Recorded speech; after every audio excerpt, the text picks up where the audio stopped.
Well, good morning, everybody. Happy Monday. I'm in a really good mood today. I woke up feeling refreshed and thinking about what I needed to do today. Anyway, I came across something this morning that was key to a couple of things that I needed to do, and it reinforced some information I had received a while back. And so I got up this morning and did a little bit of exercise that I needed to do to get some things moving because as you get older, you got to move. Anyway, one of the things that I enjoyed about doing what I did this morning was my mornings are mine. Like for 28 years, working in law enforcement and retiring from that, either I was up at 4 o'clock, 5 o'clock, or I was on call 24 hours if it was over the weekend, or I was on call until I got up to go to work the next day. So my mornings, I don't give up. They're mine and mine alone. I've had a couple of people, I can meet you in the morning. I'm like, no, you can't. I don't meet people in the morning. I don't start my work day until after 12 o'clock. And I have a reason for that because I just don't want to get my mornings up. And that's my time to do what I need to do and to just get my brain on track and to get my body on track and to do those types of things. And I'm sure, your young folks are looking at me and like, I only wish my single folks were looking at me and saying, I can't wait to get there. Well, you can and you will, but you got to do it with a plan. You got to have a plan. So attending Solo and Secure Retreat, Financial Basics for Singles, will help you get that plan in place, or at least start it. And if you've already got a plan, it gives you an opportunity to look at the plan that you have, see if that's working in that way that it needs to work. Do you need to make some changes? Do you need to make changes or adjustments to that plan? And so I say all of this because I had a plan. I knew I wanted to do something after I retired. I just wasn't sure what that was. And I actually didn't figure that part out until about 2 years to go before I retired. So just my trajectory was what to do with my own 401k and how to make that continue to grow because I retired at 52. Yes, I was young. Now, I know some of you all might be like, oh, she old as hell, but I'm not. I was young at 52 to retire after 28 years of service.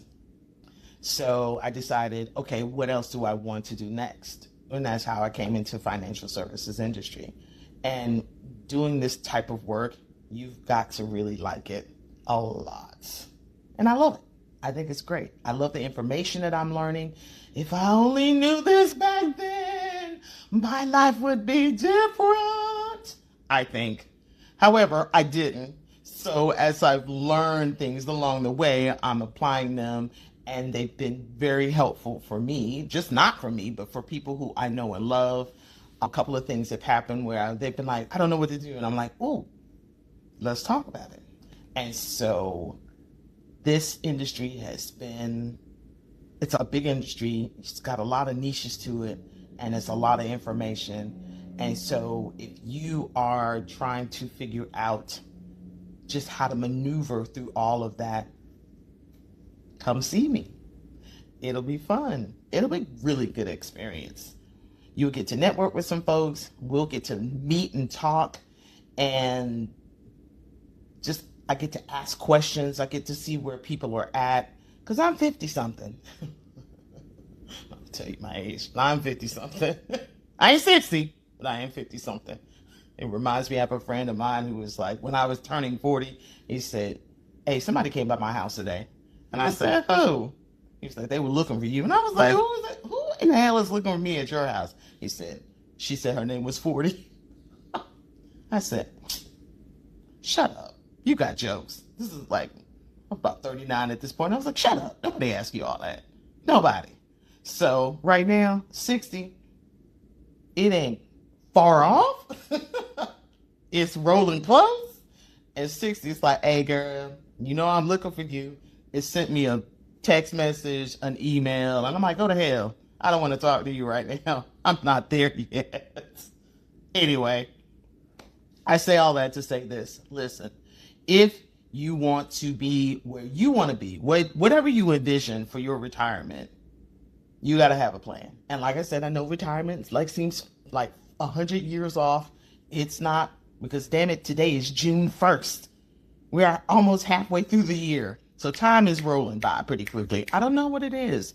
I feel like the older I got, the faster time seems to be speeding up. When I was young, I remember thinking, God, can't wait till my birthday. It's taking forever to get here. And then I was like, I can't wait for Christmas. It's taking forever to get here. And now I'm like, damn, this is June 1st. Okay, listen, I'm gonna need you to slow this down a little bit. Can I at least enjoy May? Why are we rolling this fast? I don't understand this. So, with that said, I'm like, but as time is moving, I know I also need to be moving too. And so, for my folks who are considering coming to Solo and Secure Retreat, food for thought is have a plan. And if you hadn't thought about one and you want to go ahead and start formulating one, the retreat is the perfect place to start. You'll get a lot of good information. I'm just not going to be talking about finances. I'm not going to be bombarding you with a whole lot of information, but I'm going to bombard you with some information that will get you started, that if you hadn't thought about, you need to think about. Budget, debt, savings, those types of things. And we'll do a deep dive into them. You'll have a workbook that you'll be able to go back and refer to. And I'm not the only person who will be talking. My guest speaker will be Miss Tanya.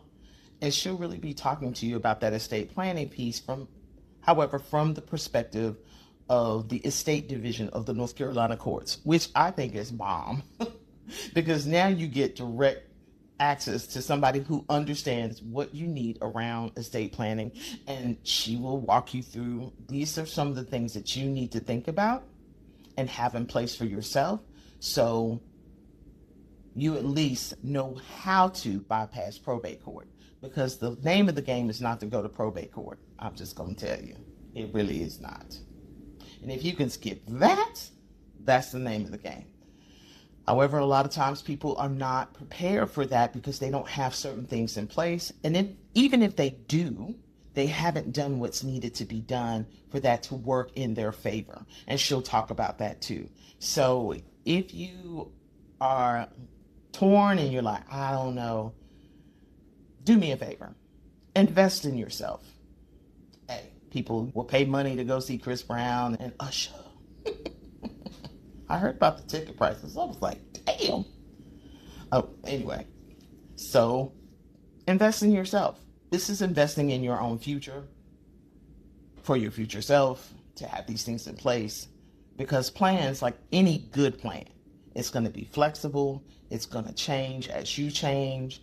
And so if you understand those things, this is going to put you in a better position down the road. And so that is all I have to say. This is a short one. I just want to say this one last thing. For those of you who do this every day, for those folks who post everything, I'm sorry, let me say that again. For those folks who post every day, kudos to you. You have my utmost respect on all levels, because I don't know how the hell you do it. This is like, what do I have to say? What am I going to say? What am I thinking about today? Yo, you get kudos from me. Do the daggone thing. That's all I'm going to say. I'm impressed, and I'm just doing this. It's just trying to be seen and heard and get this thing out there. For those of you who this is what you do every day, all day, yo, kudos. I'm saying. So that's all I got to say on that. And everybody have a fine, fabulous, magical Monday. Until the next time.